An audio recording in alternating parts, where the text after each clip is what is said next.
Welcome to Against the Spread, right here on YouTube, brought to you by us here at Sportsnet. And we're going to switch it up. We're not going to pick games against the spread. We're not going to give you your Survivor picks, and you're welcome, because our Survivor picks are really good, so you probably made some money off of us. We're going to pick who we think is going to win, who we think is going to advance without the spread, so you can win your office pools. But if you want to make some of that side money, make sure you go to sportsnet.ca. We are, well, you, because you're going to be writing it, are going to have all the picks for you, like always, against the spread. But let's start with a game that we actually disagree on. Colts, Texans. First game of the weekend. Who do you like more? I like the Colts, and this is actually the game that I am the most confident in out of all these wildcard games, which are hugely unpredictable.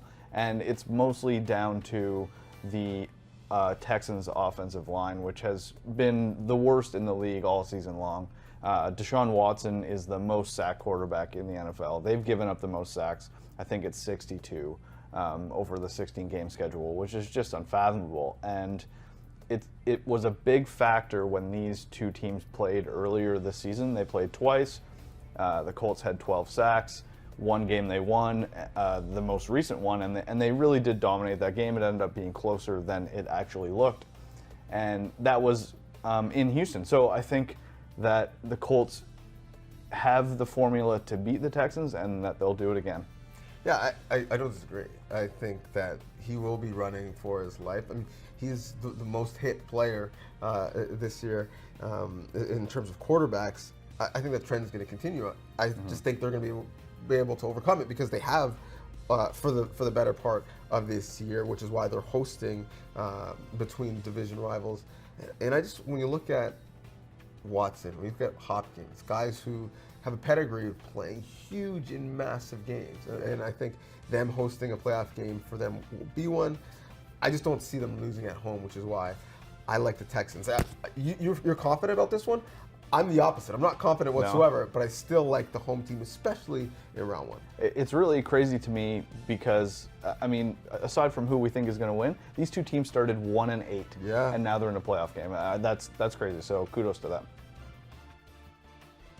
All right, let's go on the other side of the bracket. Stay in the AFC. 4-5 matchup between two teams with two quarterbacks who are literally diametrical opposites. But I actually think these teams are alike, because if you told me that they'd lose in the first round, I wouldn't be surprised. If you told me that next year at this time their coaches might be looking for work, I wouldn't be surprised. But also if you told me that they won the Super Bowl this year, I also wouldn't be surprised. That would be the Ravens and the Chargers. 4-5 matchup. Who you like? I've been so back and forth on this game. I thought Ravens for sure, because they won the matchup before, and then I went with Chargers because they're 12-4.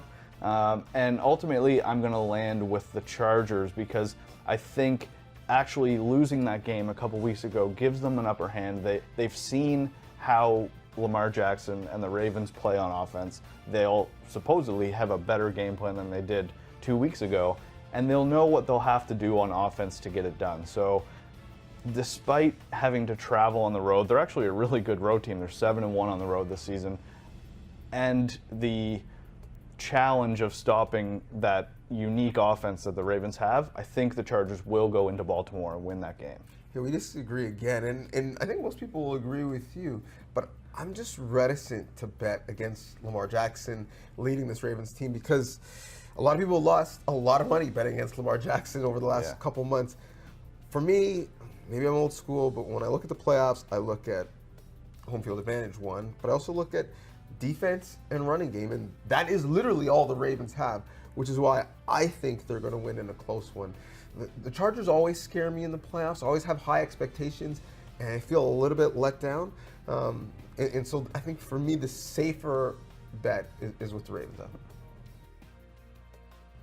All right, the 4-5 matchup in the NFC, and 4-5 matchup only because the Cowboys play in a terrible division. And the Seahawks play in a division with arguably one of the best teams in football in the Los Angeles Rams. Cowboys at home. Jason Garrett still yet to win a playoff game, even though he's one of the longest tenured coaches in the league. Who do you like in this game? I like the Cowboys to lose again. I have to go with the Seahawks here. And really, these teams are very similar. They run the ball very well. They play good defense. The Cowboys surprisingly played better defense than the Seahawks team. But I think it comes down to two factors. Russell Wilson, who is an MVP candidate, no doubt. He should be in the conversation. And experience. The Seahawks have done it. They've been here before. They know how to win games like this. Pete Carroll knows how to win games like this. Russell Wilson can win games. And despite the turnover in the roster that we've seen with this team over the last season or so, I think that translates to the rest of his teammates. And I think they'll go into Dallas and get it done against a team that has very little experience in these situations. Yeah, to me, this is really like a heavyweight fight. And if we looked at the tail of the tape at these two teams that are very similar, look at any skill position, the receivers, the secondary, even the offensive lines, the linebacking corps. I feel like Dallas has a slight edge in almost every position except quarterback and coach. And in the playoffs, I think those two things matter, especially, I mean, basically the word you used is experience.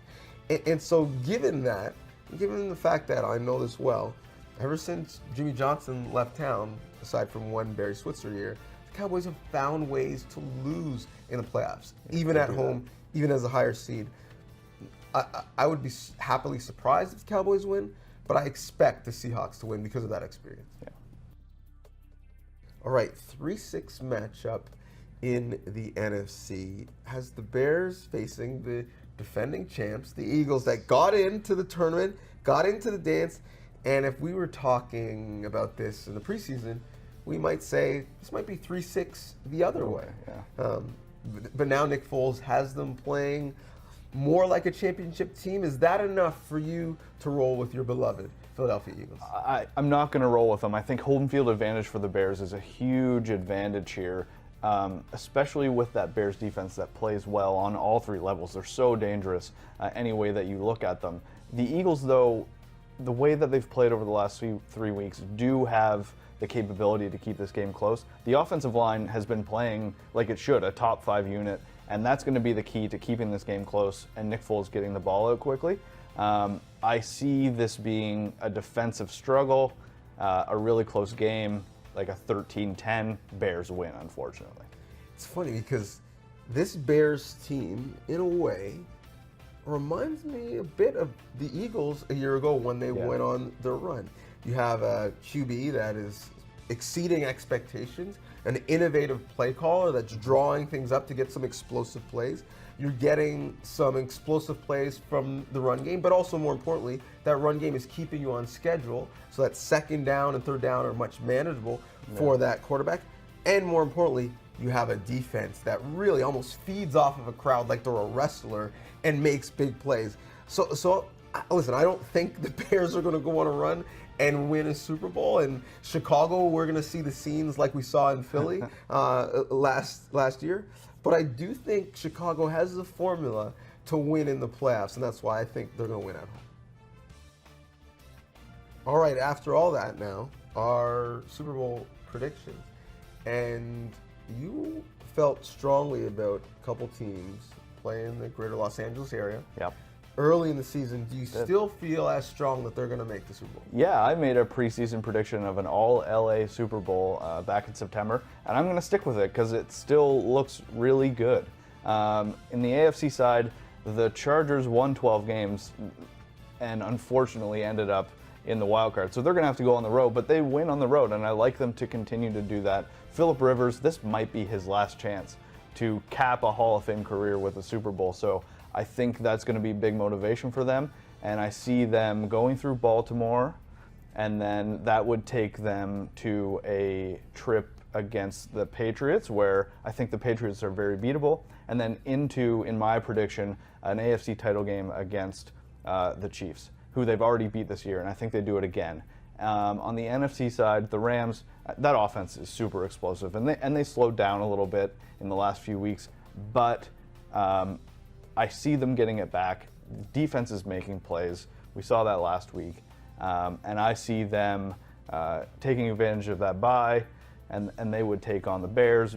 getting revenge against the Bears this weekend and then beating the Saints in the NFC title game to go to the Super Bowl. It's very convincing. I mean, those are not my picks, but you almost sold me, because when you look at Phillip Rivers and getting that maybe last chance at a Super Bowl, he's a guy who's gone into Foxborough before in the playoffs with no meniscus in his knee and played lights out. So I don't think it's out of the question, certainly. And when you look at those two teams, the Rams and the Chargers, I think you look at they're too deep on offense, on defense. They're the two most talented teams at their peaks, especially the Rams. I think that they're play at a level that no one else can reach. Definitely. So certainly I could see that. And actually the Chargers on the road, especially the way Rivers loves to scream at the crowd and have everyone against them, I think the Chargers on the road are maybe a bit better than whatever home field advantage they have at the StubHub Center. Having said all that, I'm not going to pick them. I'm going to pick not the two most talented rosters, which I think you picked. I'm going to pick the two most talented quarterbacks. For me, in terms of arm talent. And they do it in a drastically different way. But Drew Brees leading the Saints in the NFC, and then obviously Patrick Mahomes and what he's done leading the Chiefs in the AFC.